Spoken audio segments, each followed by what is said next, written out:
पूरे सुनोगे तो बात करो, नहीं तो नहीं करो। जबरदस्ती बीच में अपना टोकते हो। एक बात बोले हो पूरा सुनो। आप सबसे बड़ी दिक्कत यह है ना कि आप मुद्दे की बात नहीं कर रहे हैं। आप एक ही चीज, मैं बोल रहा हूं तो मैं जिम्मेदारी से बोल रहा हूं, कोई चौक चौराहा बात नहीं कर रहा हूं। क्या क्या सवाल कर रहे हो, क्या तुम लोग मतलब मीडिया चला रहे हो यार, कि क्या चला रहे हो? ये कौन सा सवाल है? क्यों मतलब आप क्या कर रहे हैं? पहले नहीं नहीं, चरण में आप कहीं भी सवाल नाइट क्या कर रहे स्टे हैं? आप करके बाइज होके बात कर रहे हैं वहां पर नहीं नहीं, आप सवाल क्या करना जा भाई? क्यों, ये कौन सा सवाल हो गया? उनको डर लग रहा है कि हार जाएंगे, इसलिए यहाँ आकर के बैठ जाएंगे और इसको जीतने की। ये भी बचकाना सवाल है जो लोग ऐसा बोल रहे हैं। तेजस्वी यादव को जो भाजपा, ईडी, सीबीआई नहीं डरा सकी, कौन माइकल डरा देगा तेजस्वी यादव को जी? भाजपा के फंडिंग से जो आदमी चुनाव लड़ता है और भाजपा को जिताने के लिए पूरी मेहनत कर रहा है, तो क्या बात करेगा? जो आदमी खुद बोल रहा है कि मतलब भाजपा के आरएसएस के हेड का हमको फोन आया था, हमको समर्थन प्राप्त है। अब इससे ज्यादा सबूत क्या चाहिए किसी को? इसी ये निर्दलीय यहाँ खड़ा हुआ है इसी व्यक्ति कारण, और कुछ 2-3 गठबंधन मिला के वहां इन लोगों ने उम्मीदवार खड़ा करवाया था, जो वोट कटा था। अब पोटा कानून लागू हुआ तो क्या हुआ?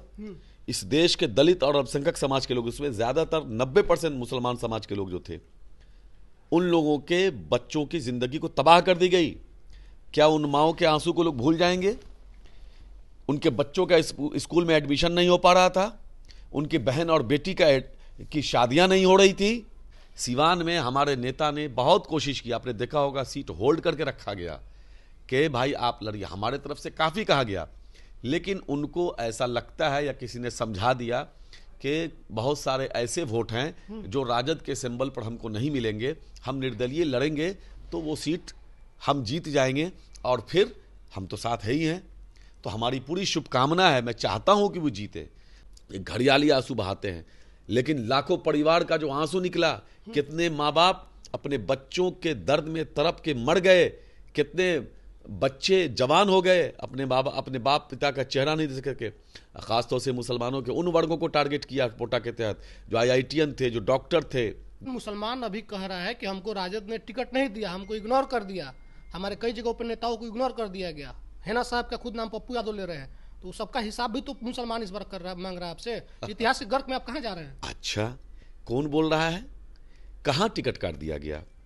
एक वोट घट रहा था, एक वोट इसी व्यक्ति ने निर्दलीय जीता था, और एक वोट की वजह से पोटा कानून लागू हुआ था। इस एक व्यक्ति ने उससे भाजपा को समर्थन किया था। 15 में भाजपा से फंडिंग लेकर के, भाजपा से मिल करके पूरे बिहार में भाजपा का काम करने के लिए, महागठबंधन को हराने के लिए पूरे बिहार में क्या क्या नहीं किया, लोग भूल जाएंगे। 2020 में इन्होंने भाजपा के इशारे पर पूरे बिहार में उम्मीदवार खड़ा करके कई सीट हराने का काम किया, जिसकी वजह से तेजस्वी यादव बिहार के मुख्यमंत्री नहीं हो सके। समाज इस बात को भूल जाएगा कि बिहार का मुख्यमंत्री एक तेजस्वी यादव होता। एक इस व्यक्ति की वजह से, इस व्यक्ति की वजह से बिहार का मुख्यमंत्री तेजस्वी यादव नहीं हो सका, जिसकी वजह से बेरोजगार नौजवानों का मतलब बहुत सारा नुकसान हो गया। आदरणीय राष्ट्रीय अध्यक्ष जी ने ऐसी बिसात बिछाई है सीमांचल में जबरदस्त, कि पूरा भाजपा, एकदम पूरी भाजपा चित हो गई है। भाजपा व्याकुल है, परेशान है, करे तो क्या करें?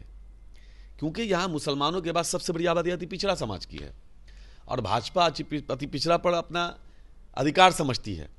लेकिन अति पिछड़ा समाज ये समझ चुकी है कि भाजपा किस तरह से उनको ठगती है, उनके अधिकारों का हनन कर रही है, उनका आरक्षण छीन रही है।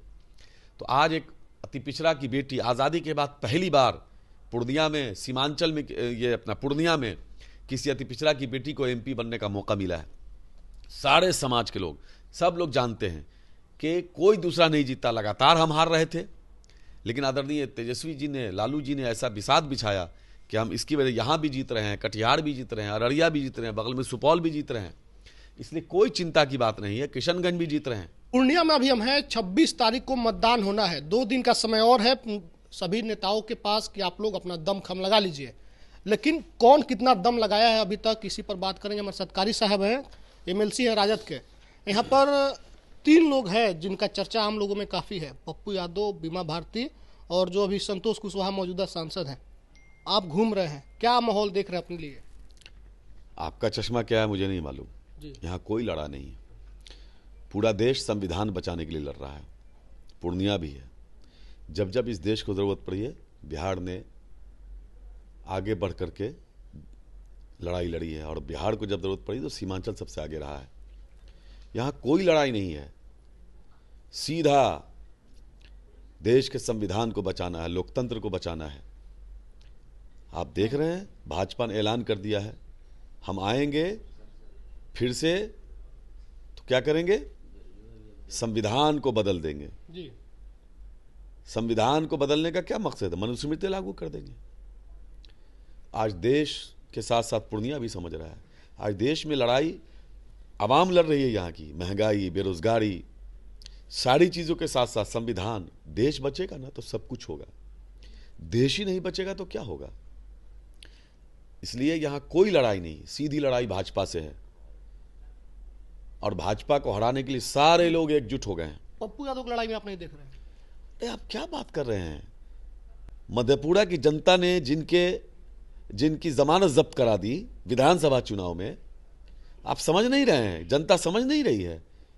वो व्यक्ति जब पोटा कानून आया था भाजपा की सरकार में, और पोटा कानून नहीं लागू होने के लिए उस समय यूपीए की सरकार ने पूरी मजबूती से कमर कस ली। एक वोट घट रहा था, एक वोट इसी व्यक्ति ने निर्दलीय जीता था और एक वोट की वजह से पोटा कानून लागू हुआ था। इस एक व्यक्ति ने उस भाजपा को समर्थन किया था, अब पोटा कानून लागू हुआ था। देश इस बात को नहीं जान रहा है। अब पोटा कानून लागू हुआ तो क्या हुआ, इस देश के दलित और अल्पसंख्यक समाज के लोग, उसमें ज्यादातर 90% मुसलमान समाज के लोग जो थे, उन लोगों के बच्चों की जिंदगी को तबाह कर दी गई। क्या उन माओं के आंसू को लोग भूल जाएंगे? उनके बच्चों का स्कूल में एडमिशन नहीं हो पा रहा था, उनकी बहन और बेटी की शादियां नहीं हो रही थी, अछूत बना दिया गया था। जिन लोगों को उठाया गया पोटा के तहत, सब लोग अछूत बन गए समाज में, लाखों घर तबाह हो गए, बर्बाद हो गए। क्या उनके आंसू लोग नहीं देखेंगे? क्या उनके आंसू को लोग भूल जाएंगे? 15 में भाजपा से फंडिंग लेकर के, भाजपा से मिल करके पूरे बिहार में भाजपा का काम करने के लिए, महागठबंधन को हराने के लिए पूरे बिहार में क्या क्या नहीं किया, लोग भूल जाएंगे।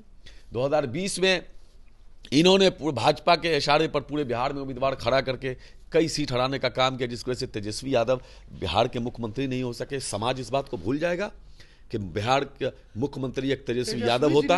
एक इस व्यक्ति की वजह से बिहार का मुख्यमंत्री तेजस्वी यादव नहीं हो सका, जिसकी वजह से बेरोजगार नौजवानों का मतलब बहुत सारा नुकसान हो गया। जो सिर्फ 17 महीने में 5 लाख लोगों को रोजगार दे दिए। अगर ये मुख्यमंत्री होते तो अभी तक कितना लाख लोगों को रोजगार हो चुका होता, बिहार कहां से कहां पहुंच चुका होता। तो ये सारी चीज लोग देख रहे हैं। घड़ियाली आंसू बहाने वाले को यह समझना चाहिए कि जनता सब समझती है, ये घड़ियाली आंसू बहाते हैं, लेकिन लाखों परिवार का जो आंसू निकला, कितने माँ बाप अपने बच्चों के दर्द में तड़प के मर गए, कितने बच्चे जवान हो गए, अपने बाप पिता का चेहरा नहीं देख करके। खासतौर से मुसलमानों के उन वर्गों को टारगेट किया पोटा के तहत, जो IITian थे, जो डॉक्टर थे, जो प्रोफेसर थे, ऐसे लोगों को टारगेट किया। क्या समाज उनके आंसू को भूल जाएगा? नहीं भूलेगा। लेकिन मुसलमान अभी कह रहा है कि हमको राजद ने टिकट नहीं दिया, हमको इग्नोर कर दिया, हमारे कई जगहों पर नेताओं को इग्नोर कर दिया गया। हेना साहब का खुद नाम पप्पू यादव ले रहे हैं, तो सबका हिसाब भी तो मुसलमान इस बार मांग रहा है आपसे। इतिहास के गर्क में आप कहाँ जा रहे हैं? अच्छा, कौन बोल रहा है? कहां टिकट काट दिया गया? हमने पिछली बार अररिया लड़ाया था, हमने फिर अररिया दिया। हमने बेगूसराय लड़ाया था, राष्ट्रीय स्तर पे गठबंधन बना, महागठबंधन बना, CPI को वो सीट गई। CPI को अगर सीट नहीं दी जाती तो आप ही लोग कहते कि भाई आपने गठबंधन कमजोर कर दिया, फलाना और ढिकाना। प्रेशर था CPI को, वो सीट CPI ने उसके दिया, वो तो CPI का मामला है। वो सीट गठबंधन पहले सुनिए, अरे सुना पूरे सुनोगे तो बात करो, नहीं तो नहीं करो। जबरदस्ती बीच में अपना टोकते हो, एक बात बोले हो पूरा सुनो। तो उसके बाद आ जाइए, 2 सीट हो गया। तीसरा सीट हमने लड़ाया था दरभंगा, तो दरभंगा की जगह इस बार मिला फातमी साहब को मधुबनी, और दरभंगा भी मिला। दरभंगा में अब्दुल बारी सिद्दीकी साहब पिछली बार लड़े थे, तो सिद्दीकी साहब को विधान परिषद भेजा गया, ताकि वो सीट कंफर्म थी। हमारा नुमाइंदा पहुंच गया। सिद्दीकी साहब जैसे कद्दावर लीडर सदन से बाहर थे, और इसी ये निर्दलीय यहां खड़ा हुआ है, इसी व्यक्ति कारण, और कुछ 2-3 गठबंधन मिला के वहां इन लोगों ने उम्मीदवार खड़ा करवाया था, जो वोट कटा था। इसी व्यक्ति कारण सिद्दीकी साहब सदन से बाहर हुए थे और उनको सदन भेजा गया, जो चुनाव लड़े थे। हो गया। उसके बाद आ जाइए शिवहर। शिवहर में वहाँ के लोगों की मांग थी कि हम लोग हारते हारते थक गए हैं, किसी ऐसे व्यक्ति को मतलब दीजिए जो खास तौर से वो गद्दारों को हराया जाए। तो वहाँ पहले से हमारे केएमएलसी फारूक साहब थे, लेकिन जो पिछली बार लोकसभा के चुनाव रहे थे सैयद फैसल साहब, उनको पार्टी ने विधान परिषद भेज दिया, पहले ही उनका सीट कंफर्म कर दिया। ये हारते या जीतते पता नहीं, लेकिन वो सीट उनको सदन में भेज दिया गया। उसके बाद आ जाइए आप, 1 बज गया सीवान। सीवान में हमारे नेता ने बहुत कोशिश की, आपने देखा होगा सीट होल्ड करके रखा गया कि भाई आप लड़िए, हमारे तरफ से काफ़ी कहा गया, लेकिन उनको ऐसा लगता है या किसी ने समझा दिया कि बहुत सारे ऐसे वोट हैं जो राजद के सिंबल पर हमको नहीं मिलेंगे, हम निर्दलीय लड़ेंगे तो वो सीट हम जीत जाएंगे और फिर हम तो साथ है ही हैं। तो हमारी पूरी शुभकामना है, मैं चाहता हूं कि वो जीते। राष्ट्रीय जनता दल में हमारे स्वर्गीय डॉक्टर शहाबुद्दीन साहब की रूह राष्ट्रीय जनता दल में है, थी और रहेगी।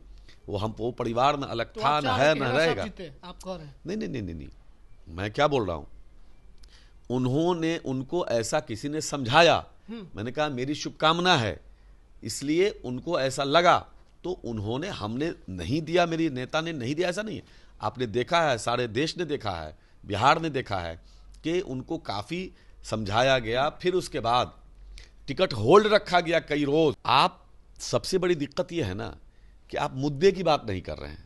आप एक ही चीज, मैं बोल रहा हूं तो मैं जिम्मेदारी से बोल रहा हूं, कोई चौक चौराहा बात नहीं कर रहा हूं। सीमांचल में क्या स्थिति रहेगी आप लोगों की? सीमांचल फर्स्ट फेज हम जीत रहे हैं पूरा। आदरणीय राष्ट्रीय अध्यक्ष जी ने ऐसी बिसात बिछाई है सीमांचल में जबरदस्त कि पूरा भाजपा, एकदम पूरी भाजपा चित हो गई है। भाजपा व्याकुल है, परेशान है, करे तो क्या करें, क्योंकि यहां मुसलमानों के बाद सबसे बड़ी आबादी अति पिछड़ा समाज की है और भाजपा अति पिछड़ा पर अपना अधिकार समझती है। लेकिन अति पिछड़ा समाज ये समझ चुकी है कि भाजपा किस तरह से उनको ठगती है, उनके अधिकारों का हनन कर रही है, उनका आरक्षण छीन रही है। तो आज एक अति पिछड़ा की बेटी, आज़ादी के बाद पहली बार पूर्णिया में, सीमांचल में, ये अपना पूर्णिया में किसी अति पिछड़ा की बेटी को एमपी बनने का मौका मिला है। सारे समाज के लोग, सब लोग जानते हैं कि कोई दूसरा नहीं जीता, लगातार हम हार रहे थे, लेकिन आदरणीय तेजस्वी जी ने, लालू जी ने ऐसा बिसात बिछाया कि हम इसकी वजह यहां भी जीत रहे हैं, कटिहार भी जीत रहे हैं, अररिया भी जीत रहे हैं, बगल में सुपौल भी जीत रहे हैं, इसलिए कोई चिंता की बात नहीं है। किशनगंज भी जीत रहे हैं, कहीं कोई दिक्कत नहीं है। क्यों पड़े हो चक्कर में, कोई नहीं है टक्कर में, कहीं कोई दिक्कत नहीं है, कहीं कोई दिक्कत नहीं, कोई दिक्कत नहीं तो है। फिर तेजस्वी जी आज आ रहे हैं, कल भी रुकेंगे, ये स्टे क्यों जब सब चीज ठीक है, नॉर्मल है? तो ये कौन सा सवाल है आपका भाई? नेता हैं, प्रचार में हैं तो रुके, क्या क्या सवाल कर रहे हो? क्या तुम लोग मतलब मीडिया चला रहे हो यार, कि क्या चला रहे हो? ये कौन सा सवाल है? क्यों मतलब आप क्या कर रहे हैं? पहले नहीं, चरण नहीं, में आप कहीं भी सवाल नाइट क्या कर स्टे रहे हैं? आप करके बाइट होके बात कर रहे वहां हैं? पर नहीं नहीं, आप सवाल क्या करना जा भाई? क्यों, ये कौन सा सवाल हो गया?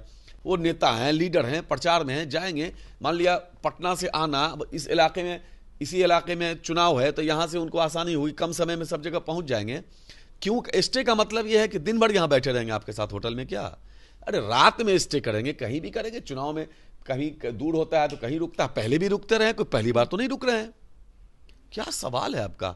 यहां एक लाइन की बात लोग ये कह रहे हैं कि उनको डर लग रहा है कि हार जाएंगे, इसलिए यहाँ आकर के बैठ जाएंगे और इसको जीतने की। ये भी बचकाना सवाल है जो लोग ऐसा बोल रहे हैं।